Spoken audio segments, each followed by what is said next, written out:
Well, I first met Don when I was in the 9th grade, and he was in the 11th grade at Harvard Military School, which is no longer military now, it's Harvard Westlake. He was my drill instructor, so I was basically afraid of him. His three main influences are being a Boy Scout, and here I have his original Boy Scout card. And then going to Stanford, I have his acceptance letter, April 14th, 1951. And then I have his ID card for the Air Force. And I think that's why Top Gun is his favorite movie. I feel the need for speed. Ow! We first met when we both entered Stanford in 1951, and we became fraternity brothers and good friends, and we've been good friends ever since. Even when we were in school and having as much fun as we were having. Don had a purpose. He had a sense of a goal, a concentration, and you knew that he'd be a successful individual. I love how Don got started. He needed $2 million. He told me he went to Aetna in Hartford, Connecticut, and right before he walked in the door, he thought, okay, if I say $2 million, they're going to just think, oh, he's just another one of those guys that needs $2 million, so I'm going to say $5 million. Sure enough, they signed a letter of credit. He got on a train to go from Hartford, Connecticut with his partners back to New York City. Everybody got, as Don would say, shit-faced, including the conductor. And they got him to stop the train. They got off the train and got more liquor, got back on and went into New York.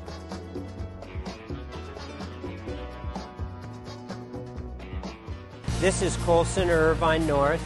It was a property that Don purchased in the mid-'80s. This plaza area is very intimate, active with people. Don's vision was to really make this be a sanctuary for the office worker to leave his building, come out and enjoy lunch or just enjoy the sun in the afternoon. I think Don's other great accomplishment was his development activity in Cabo, in particular Cabo del Sol. So I recall when he first introduced us to the project, he drove us down a paved road, took a left on the dirt road, went about a half mile to the beach. We get out of the bus. He says, hotels, golf courses. And I thought to myself, never going to happen. Sure enough, like everything else Don did, it happened. Don had a vision to bring golf, and part of the change in Cabo San Lucas was taking it from really a fishing village into a golfing mecca. And he brought in who he thought was the best, Jack Nicklaus. So when they started on their first project, Jack kind of had to take a step back and say, this is amazing. This is one of the first times in my career that I've ever had an opportunity to actually design a course by myself.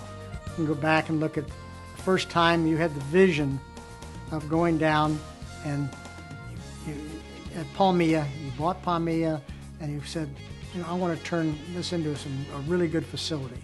So we did 27 really nice holes of golf there, went down to Cabo del Sol, did another really nice 18 holes of golf down there. You absolutely put Baja on the map. Real estate's about imagining things and bringing them to reality. Don has a tremendous ability to do that. He thinks big and thinks wisely. One of my favorite Don Koll stories was when I worked for the Koll Company, and I think back of when we were negotiating with Taco Bell for their corporate headquarters, and Don sent a message to John Martin that said, if you will sign a lease with us, I will in fact crawl across the bridge on Von Karman Avenue. And in fact, he did that. I think if there was a headline in the New York Times and it showed Don's picture, it would say, "Here comes trouble." And everyone would know they're going to have a good time.